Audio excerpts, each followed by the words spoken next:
नमस्कार, मैं हूं नवीन पांडे। आप देख रहे हैं मध्य भारत की खबरें। शुरुआत मध्य प्रदेश की खबरों से। मध्य प्रदेश के मुख्यमंत्री डॉक्टर मोहन यादव की कैबिनेट बैठक में कई अहम फैसलों पर मुहर लगाई गई। भोपाल वासियों के लिए खुशखबरी है क्योंकि 21 दिसंबर को राजधानी में मेट्रो ट्रेन का भव्य लोकार्पण होगा। इसके अलावा 13-14 दिसंबर को इंदौर और भोपाल में बड़े स्तर पर विकास और उद्योग संबंधी कार्यक्रम आयोजित किए जाएंगे।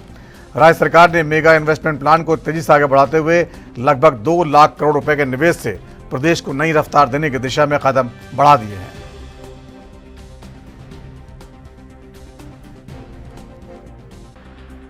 पूर्व में भी कहा कि हमने 2 साल के कामों की समीक्षा और आने वाले 3 साल के टारगेट तय करने का निर्णय किया और इसीलिए अलग अलग मंत्रियों से विभागवार चर्चा करने का दौर प्रारंभ किया। एक दौर विधानसभा के दरमियान से वहाँ चला था, बाकी का अभी आया है और कुछ और बचेगा, लेकिन इसके बाद हमारी अपनी इसी महीने के अंदर और बड़ी सारी सौगातें मिल रही है। उदाहरण के लिए 21 तारीख को भोपाल में मेट्रो ट्रेन और कई विकास की सौगात भोपाल में दिलाएंगे। 13 और 14 तारीख के दिन इंदौर और भोपाल में कुछ अलग अलग कार्यक्रम होने वाले हैं। 25 तारीख को अटल जी की जन्म शताब्दी के समापन के साथ हम लगभग 2 लाख करोड़ के अलग अलग उद्योग के भूमि पूजन लोकार्पण के काम संपन्न करने वाले हैं। अगले साल की प्लानिंग भी हम लोगों ने तैयार कर ली है। अगला साल एग्रीकल्चर से जुड़े हुए सभी प्रकार के कृषि आधारित उद्योग, कृषि से आय बढ़ाना, हार्टिकल्चर से जोड़ करके किसानों की आय कैसे बढ़े, इरिगेटेड एरिया कितना बढ़े, बिजली सोलर से और बाकी जगह से कैसे अधिक से अधिक सस्ती मिले, ऐसे कई काम लेकर अगले साल भी हम अपने शासन की योजनाओं से जन कल्याणकारी भाव को लगातार आगे बढ़ाएंगे। उधर मध्य प्रदेश के मुख्यमंत्री मोहन यादव ने खजुराहो कन्वेंशन सेंटर में महाराजा छत्रसाल की मूर्ति का उद्घाटन किया। मुख्यमंत्री मोहन यादव ने इस मौके पर कहा कि हमने सरदार पटेल की 150वीं जयंती पर खजुराहो कन्वेंशन सेंटर का अनावरण किया। इस अवसर पर महाराजा छत्रसाल की प्रतिमा का अनावरण हुआ है। ये बुंदेलखंड के शौर्य और पराक्रम की धरती है। विकास के लिए एक नई इबारत लिखी जाएगी।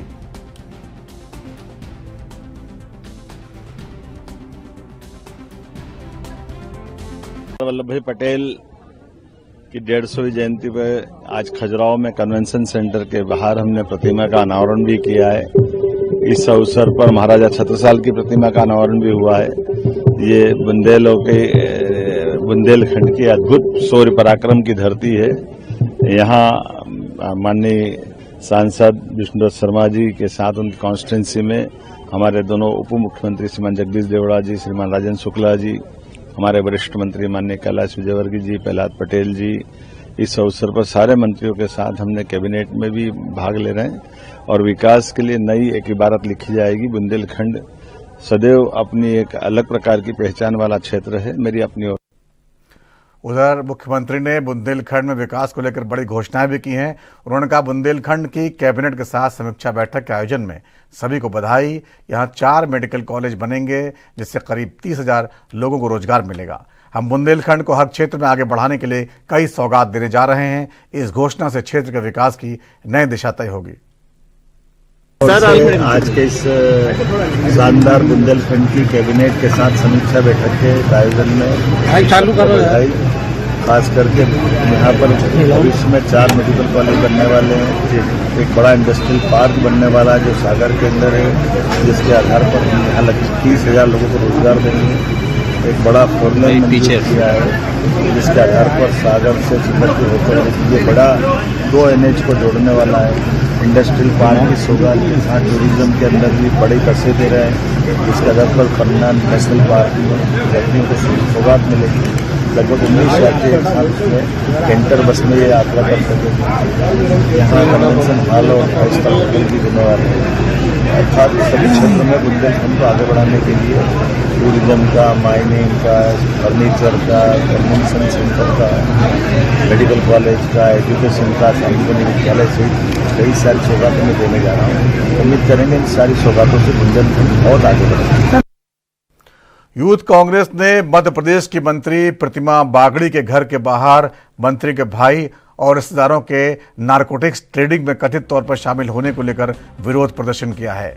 प्रदर्शनकारियों ने मंत्री के खिलाफ नारे लगाए और उनके तुरंत इस्तीफे की मांग की थी।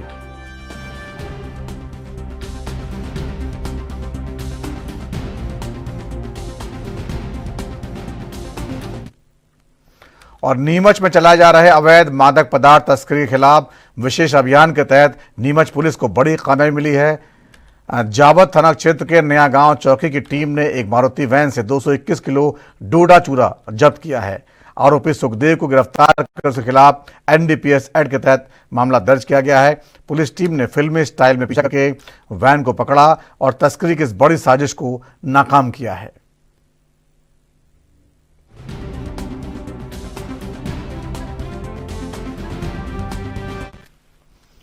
मध्य प्रदेश के बड़वानी जिले के पानसेमल विकास खंड के पिपरानी छात्रावास के लगभग 40 छात्रों ने छात्रावास अधीक्षक और चपरासी के खिलाफ शिकायत को लेकर कलेक्टर से मिलने की कोशिश की। बच्चे 6 किलोमीटर पैदल चलकर पानसेमल के खड़की रोड पहुंचे, लेकिन प्रशासनिक अधिकारियों ने उन्हें रास्ते में रोक लिया और उनकी समस्याएं सुनी। छात्रों का आरोप था कि अधीक्षक और चपरासी उनके साथ दुर्व्यवहार करते हैं और भोजन में मेनू का पालन नहीं किया था। प्रशासन ने बच्चों को आश्वासन दिया है कि मामले की जांच की जाएगी।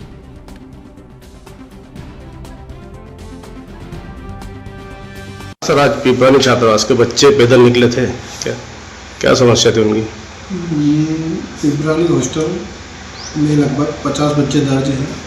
उसमें से कक्षा 1 से 8वीं तक के बच्चे पंजीकृत होकर वहाँ आश्रम में निवास थे। बच्चों की कुछ समस्या थी, जिसको लेकर सुबह का नाश्ता करने के बाद सुबह 7:30-8 बजे के लगभग वो पैदल पानसेमल के लिए निकल गए। वो लगभग 6-7 किलोमीटर पैदल होते हुए पानसेमल तक आ गए थे। खड़की रोड पर हमारी बात हुई, हम लोगों ने समझाई दी। उसके बाद वापस हम लोग उनको हॉस्टल में लेके गए, वहाँ से छोड़ा गया और उनकी समस्या को सुना गया। अब समस्या तो उनकी थी साफ़ सफाई को लेकर, खाने की गुणवत्ता को लेकर, मेनू सर खाना नहीं मिलना, वार्डन का परिसर में निवास नहीं रहना, इस प्रकार की कुछ समस्या थी। उनको सुना। बच्चों के वार्डन से भी कुछ शिकायत थी? वार्डन की कुछ समस्या रही है, उनको कुछ व्यवहार के प्रति है। बच्चों के छोटे छोटे बच्चे, उनके प्रति कुछ इनका वो देखा गया व्यवहार। उसमें हमने बताया कि उनको भाई शासन निर्देशानुसार पालन करें, समय समय पर बच्चों का ध्यान रखें। वो जो भी रिपोर्ट है वो बना के हम वरिष्ठ कार्यालय को भेजें। और अब खबर छत्तीसगढ़ की। छत्तीसगढ़ के मुख्यमंत्री विष्णुदेव साय ने कहा कि हमारे प्रशासन के तहत इन 2 सालों में हमारी सेनाओं ने नक्सलवाद के खिलाफ बहादुरी से लड़ाई लड़ी। नक्सलवाद अपनी अंतिम सांसें ले रहा है। आज रामधर अपने साथी एमसी सदस्यों के साथ पुनर्वासित हो रहे हैं और मुख्यधारा में शामिल हो रहे हैं। इन सदस्यों पर कई इनाम घोषित थे, उन्होंने आज आत्मसमर्पण कर दिया है। और आज का ये दिन छत्तीसगढ़ के लिए और नक्सलवाद के उन्मूलन के लिए एक ऐतिहासिक दिन है। सबको मालूम है कि कई दशकों से हमारा ये छत्तीसगढ़ नक्सलवाद से ग्रसित है और कहीं न कहीं छत्तीसगढ़ के विकास में बहुत बड़ा ये बाधक भी है। लेकिन वैसे तो नक्सलवाद के खिलाफ में पहले भी लड़ाई लड़ी जा चुकी है, लेकिन अभी 13 दिसंबर को हमारी सरकार के 2 वर्ष पूरे होने वाले हैं और इन 2 वर्षों में हमारे छत्तीसगढ़ के अंदर हमारे यहाँ के जवानों ने बहुत बहादुरी के साथ हमारे अधिकारियों के मार्गदर्शन में नक्सलवाद के खिलाफ में लड़ाई लड़ी है और डबल इंजन की सरकार है, उसका भी लाभ मिल रहा है।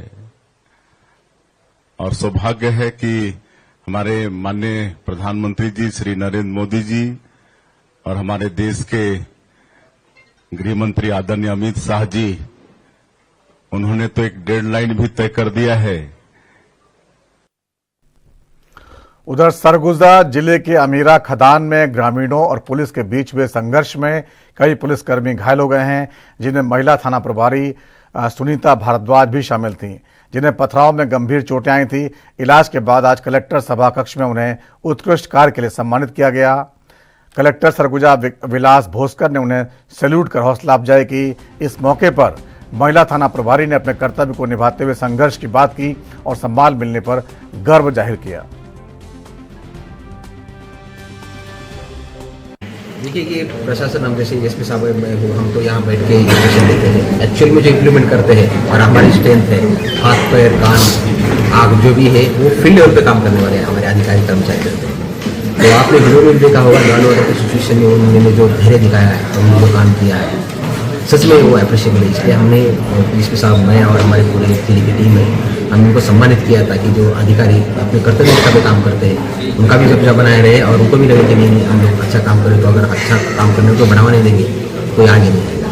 इसके द्वारा बहुत मतलब लॉ एंड ऑर्डर पे ऐसी सिचुएशन पे आप वीडियो में देख सकते हैं उसके लिए बहादुरी का काम है। एक महिला अधिकारी उन्होंने जो दिखाया वो सच में कर्तव्य निष्ठता जो होती है कर्तव्य के लिए जब हम लोग काम करते हैं या जो भी अधिकारी काम करता है उसको किस तरह से सिचुएशन फॉलो करना होता है और उस सिचुएशन में भी अपने कर्तव्य के परे किसी को भी कर्तव्य निष्ठ रहना ये बहुत बड़ी बात है। इसलिए हम लोगों ने उनको बुला के यहाँ सम्मान किया है। आगे भी जो भी हमारे जितने भी अधिकारी है कर्मचारी काम करेंगे उनको भी हम सम्मान देंगे। सर आप पहली बार कलेक्टर सैल्यूट कर रहा है, कितना गर्वान्वित महसूस कर रही होंगी स्मिता भारद्वाज? आपको वो जाने वो बता पाएंगी, लेकिन क्या है कि जो अच्छा काम करता है सच में उन्होंने जो काम किया है लॉ एंड ऑर्डर में बाकी कामों में अलग होता है कि हमें पता होता है कि हम एंटिसिपेट कर सकते हैं कि क्या होने वाला है। लॉ एंड ऑर्डर में एंटिसिपेट नहीं कर सकते और 200-300 की भीड़ है और वो भीड़ का कोई फेस नहीं रहता है, कोई उसका ये नहीं होता है क्या बोलते हैं उसका कोई नाम नहीं रहता है, उसका हर एक का मेंटेलिटी अलग रहता है। ऐसी स्थिति में कौन पत्थर मारेगा कौन वहाँ से बुलेट मारेगा कौन क्या करेगा किसी को पता नहीं रहता है। ऐसी स्थिति में जो हमारे जवान हैं हमारे जो मैडम लोग हमारे जो पुलिसकर्मी हैं वो आगे आते हैं तो एक सैल्यूट तो उनके लिए बनता है।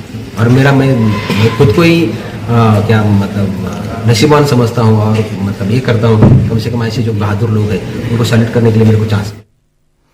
और बलरामपुर जिले में एक गंभीर मामला सामने आया है जहां विकासखंड वाड्रफ नगर के शासकीय उच्चतर माध्यमिक विद्यालय बसंतपुर में पदस्थ व्याख्याता अरविंद गुप्ता पर आरोप है कि उन्होंने अपने निजी वाहन पर डिप्टी कलेक्टर का नेम प्लेट लगाकर विभाग की छवि को धूमिल किया है।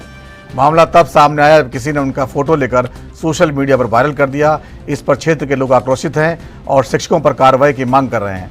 जिला शिक्षा अधिकारी ने मामले की पुनः जांच करवाने की बात कही है।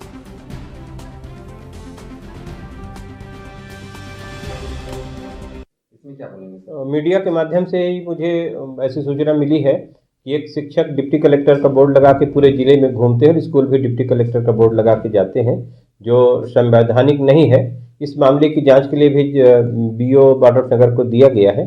जांच रिपोर्ट आने के बाद उस पर अग्रिम कार्यवाही की जाएगी। कोड़ागांव जिले के विश्रामपुरी थाना क्षेत्र में चना भरी जंगल में मिली सरकटी लाश के अंधे कत्ल का पुलिस ने खुलासा कर दिया है। हत्या का आरोपी श्यामलाल नेताम को गिरफ्तार किया गया है। मृतक की पहचान बुढ़ागांव निवासी लुछिंद्र पांडे के रूप में हुई है। पुलिस के अनुसार हत्या की वजह पुरानी रंजिश थी। 6 दिसंबर 2025 को कमलेश पटेल ने जंगल में शव मिलने की सूचना दी थी जिसका सिर धड़ से अलग था। पुलिस ने विशेष जांच टीम और फोरेंसिक टीम की मदद से मामले की जांच शुरू की। पता चला कि लक्षिंद्र पांडे 3 दिसंबर को विश्रामपुरी बाजार में श्यामलाल और रामू नेताम से झगड़ा करने के बाद लापता हो गए थे।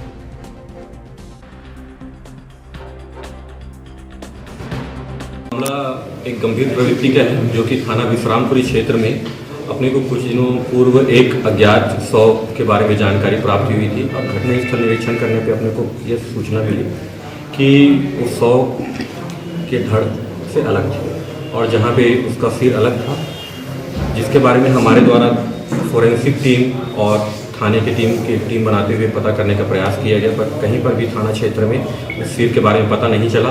बट अज्ञात सूत्रों से हमें कुछ संदेहियों के बारे में जानकारी प्राप्त हुई और सबसे पहले अपने को जो मृतक है उसके बारे में जानकारी प्राप्त हुई। ये मृतक है बाड़ागांव निवासी लक्षिंदर पांडे, जिसका कुछ दिवस पूर्व कुछ अज्ञात लोगों के साथ में विवाद हुआ था, जिनका नाम बाद में पता चला कि वो श्यामलाल नेताम और रामू नेताम नाम के व्यक्ति थे, जिनका 28/11 को लेंस में कुछ विवाद हुआ था और 3 तारीख को इनका विश्रामपुरी में बाजार के दिन पे इन विवाद हुआ था और जिसमें संदेह के आधार पे रामू को उठाया गया है, जिसमें पूछताछ पे उसके द्वारा आरोप स्वीकार किया गया और आपसी रंजिश के कारण उसके गला काटकर टंगिया से हत्या करने की बात उसके द्वारा स्वीकार की गई है। उधर छत्तीसगढ़ के कबीरधाम जिले के पिंडरिया विधानसभा में विधायक भावना बोहरा ने किसानों की समृद्धि और कृषि क्षेत्र के विकास के लिए एक महत्वपूर्ण कदम उठाया है। ग्राम छीरपानी में उन्होंने सिंचाई, कृषि और जल संरक्षण के लिए 13,78,74,000 रुपए की लागत से विभिन्न परियोजनाओं के निर्माण कार्य का भूमि पूजन किया। पिंडरिया विधानसभा क्षेत्र मुख्यतः ग्रामीण क्षेत्र है, जहां कृषि स्थानीय निवासियों की आय का प्रमुख स्रोत है। इस अवसर पर विधायक भावना बोहरा ने किसानों की आय वृद्धि और बेहतर सुविधाओं के लिए निरंतर प्रयास करने की बात कही। उन्होंने क्षेत्रवासियों के सौगात के लिए बधाई दी और मुख्यमंत्री विष्णुदेव साय एवं वित्त मंत्री ओपी चौधरी का आभार जताया। इस परियोजना के माध्यम से पिंडरिया विधानसभा किसानों को सिंचाई सुविधा का विस्तार मिलेगा, जिससे उनकी कृषि उत्पादन क्षमता में वृद्धि होगी। साथ ही जल संरक्षण की दिशा में भी एक महत्वपूर्ण कदम साबित होगा।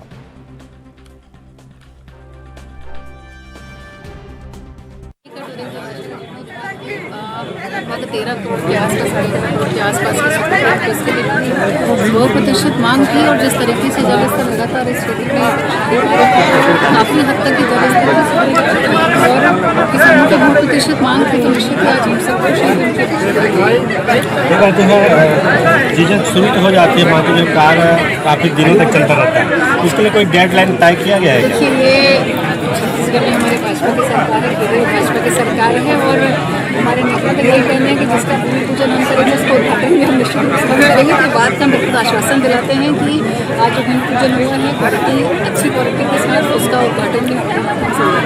आपके इलाके में जो है SIR की क्या स्थिति है और जो लोग अभी तक काम में डाले क्या अपील करेंगे? देखिए, बहुत अच्छा SIR का जो सर्वे है जो अच्छा रिपोर्ट अच्छी रिपोर्ट आ रही है, क्योंकि लगभग 99% SIR का काम हो चुका है। कुछ जो व्यक्ति थे या किसी अन्य कारणों से कुछ ऐसा समझते थे कि जो जिनका डबल नाम आ रहा था उनको भी सूची कम हुई है। इसमें विश्वास है कि फिल्टर जो लगना था निश्चित ही इस पुनर्निरीक्षण के बाद फिल्टर लगेगा और मतदाता बिल्कुल जागरूक है। लगभग 11 तारीख को उसका होना है, इसमें एक बात भी सामने आ रही है कि अधिकांश लोग जो है अन्य स्थानों पर कमाने के लिए या पलायन कर गए हैं, उनके लिए क्या प्रयास हो रहा है कि उनका जो काम जो है? देखिए, कुछ ऐसे लोग रहते हैं जो अपने